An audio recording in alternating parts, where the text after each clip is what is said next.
that even mean, Bowers Game Corner?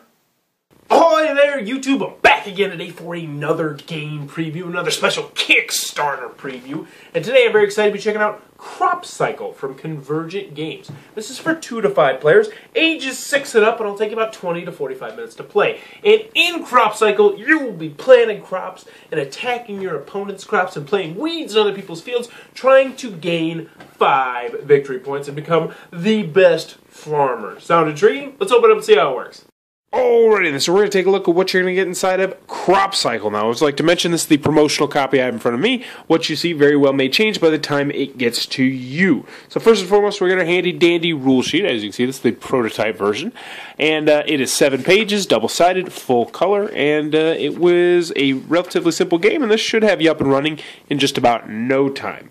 So in this game, what you're going to be doing is you're going to be trying to gain 5 points by planting various different crop cards and various different harvest cards, which will be these blue ones, which will help you or hurt your opponents. So we're going to go over the components, then we'll go over the gameplay, and hopefully that'll make a little bit more sense. So first and foremost, we got these. These are going to be your victory points, essentially. Once you have 5 of these, you will immediately win. Next, you're going to have these +1/-1 modifiers. These will be based on certain cards that will make your crops more or less powerful and gain you more or less victory points.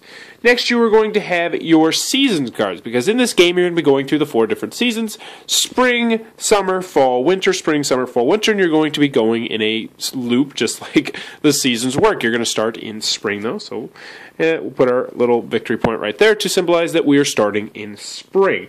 Next, you're going to have this card in the middle, which will be there to help people. It'll have the 4 seasons, in case you forgot, the various different crop types, because there are going to be 3 kinds of crop types that are in the game, and that will matter for various different harvest cards.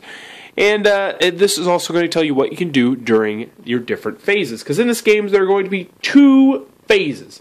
But we're getting ahead of ourselves. Last but not least, you're going to have these cards right here. Big stack of them. There's going to be 2 kinds of cards in here. There's going to be green cards, which are crops cards, like these tomatoes. And there's going to be blue cards, which are the equipment cards, I believe they're called. And they're going to be various different things that you'll be able to do to your plants or to your opponent's plants. So there'll be stuff like that that will modify what happens. Now, let's go over exactly what is on this card so you can see. So this is tomatoes. And you may plant this card only in the summertime. So if you're in the spring, which we are right now, we could not plant that crop until it gets to the summertime. We are able to harvest this during the fall time. So if you plant it in the summer, then the next round you will gain a point when you harvest it in the fall, and it will gain you 1 point, as you can see right down there. The last thing you need to pay attention to is this symbol right here, which symbolizes that that is in fact a fruit/vegetable. And as you can see, you got alfalfa. That's one that's not removed by winter. That's a nice one. And you got various different kinds of fruits and vegetables and plants. And also, there's even weeds, which you can plant on other people's farms, which will hurt them. And then you're going to get to the blue cards. Now, these are going to be cards you're also going to be able to play on you or your opponent or various different plants. So, this is a bad one. This is the fungi, and it's going to remove all of your grassy crops. So if you play this on someone else, it's going to remove all the grassy crops, which is bad. You can play it during 3 seasons. And there's going to be a lot of these kind of cards that will be take that cards, so to speak. What's this? Heavy rains. Remove all planted crops and weeds. Increase the harvest value of crops planted before next winter by 1 point. So that's really going to shake up the game. And there's tons of different cards. I mean, there's a lot of cards, as you can see here. There's a lot of unique and different cards that you're going to run into in this game. So now, let's get to how the gameplay works. So what's going to happen when we first start is each player is going to be dealt 5 cards. Boom, boom, boom. We got 5 cards. This guy will have 5 cards. And on your turn, you are going to be able to take the action, because the first turn what you're going to do is the planting phase. And you can do that. You may play a green card and then play a blue card. So, for instance, let's see. This one we can only plant in the fall time, so that's no good. This one we can only plant in the winter time, so that's no good. So we're not going to be able to, unfortunately, to plant a card right now. However, do not worry, because there's other actions you can take during the planting phase. You can attend the farmer's auction, which allows you to discard all of your cards and draw 1 less card. So if we didn't like this hand, we could get rid of all of them, and we could get 4 completely new cards, and that's what we do. You could also do some weeding. As I mentioned, there's weed cards that other people will play on you, and if you discard 3 of your cards, it doesn't matter what they are, just get rid of 3, you can get rid of the weed that's in there. Last but not least, you can play Farmer's Fortune card to counter a utility card. So someone might have played something that's going to, kill your crops or something like that. You can play that on there, and that will negate it. Also, if you want to, you can draw up to 3 cards, and you could pass your turn if you want to. I really don't recommend passing your turn. I don't think we ever did that, but it's always an option. Now, one thing to mention is that your hand limit size is 6, so you can never have more than 6 cards at a time.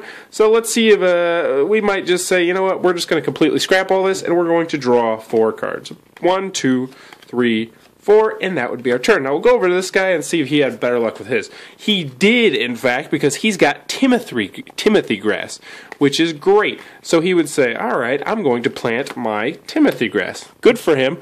And as you can see, that's plantable in the springtime, and you can harvest it in the fall time. So if he can make it to the fall time with this, he will gain 2 points. Now, once you plant a green card, you're also going to be able to play 1 blue card. Now, one thing I want to mention is if you have 2 of the same, so if I had 2 Timothy grasses, I could plant both of those. So if you ever come into that situation where you have 2, that's very fortunate for you because that means you can essentially almost double your points. Well, you can double your points, I guess it'd be. So let's see. I have 2 blue cards. So genetic mutation attached to a planted crop. Declare a crop type and attached crop is now that crop type while in the field. So let's see, this one essentially could potentially be very, very helpful if I had another card that would go with it. And this one is a Farmer's Fortune, so this is one that will block someone else's move. So there's nothing really I can do at this time. So that was our first turn, and next we would go to the harvest phase, which means if we had anything that gets harvested in the spring, then we would gain that many points, and then we would discard, the Timothy grass. Assuming that it's not one that goes away in the wintertime. Because some of them actually stay with you through the wintertime. Those are really good ones. So then we go back to the planting phase. And what you're going to do is you're just going to keep going back and forth through the planting phase and the harvest phase, moving from season to season to season, planting various different crops, attacking the other person's farm, boosting up your farm, modifying your plants so they're either more powerful, your opponents are less powerful. And you're going to do that until someone gets 5 victory points. Once someone's gotten 5 victory points, they will be the winner of Crop Cycle, and that is how the game is played. Alrighty then, Crop Cycle from Convergent Games. Who might be digging this game? First and foremost, if you're looking for a nice, light, quick family game, this one definitely might be for you. It is 2 to 5 players, as I mentioned, 20 to 45 minutes, and I definitely think it about fits in that time frame. It says it's for ages 6 and up. I think it might be more for the ages 7 and 8 and up, just because there's a lot of text on the cards and a lot of different cards that do various different things. But the game mechanisms are super simple because it just has the 2 phases and you're doing the same thing over and over again. So it is a very simple game to learn and to teach. So if you're looking for a nice family weight game, might be for you. Also, if you enjoy the farming theme, this one is leaking that theme. I mean, it's got all the different crops and the plants and all the different harvesting stuff like the pesticides and the bugs and all that sort of stuff. So if you're into that sort of theme, this one might be for you. Last but not least, if you like take that games like, haha, I'm planting a weed on your field and now I'm making your crops less strong or I'm eating your crops with my bugs. But, if you're into take that games, this one definitely has a lot of take that. So if that's your cup of tea, there you go. So, looks like it might be for you. Be sure to click on the Kickstarter link below and tell them Bowers Game Corner sent you. Also, in the comments below, let me know what your favorite farming-themed game is, because I kind of like the theme. I kind of like the idea of being out there, planting your crops, and trying to make sure that the bugs don't get to them and all that various different stuff. Also, if you enjoyed this preview, please be sure to click on the subscribe link below. Also, thanks for your time, YouTube. Too many alsos. That was the preview for Crop Cycle. For more reviews and previews, check back at Bowers Game Corner.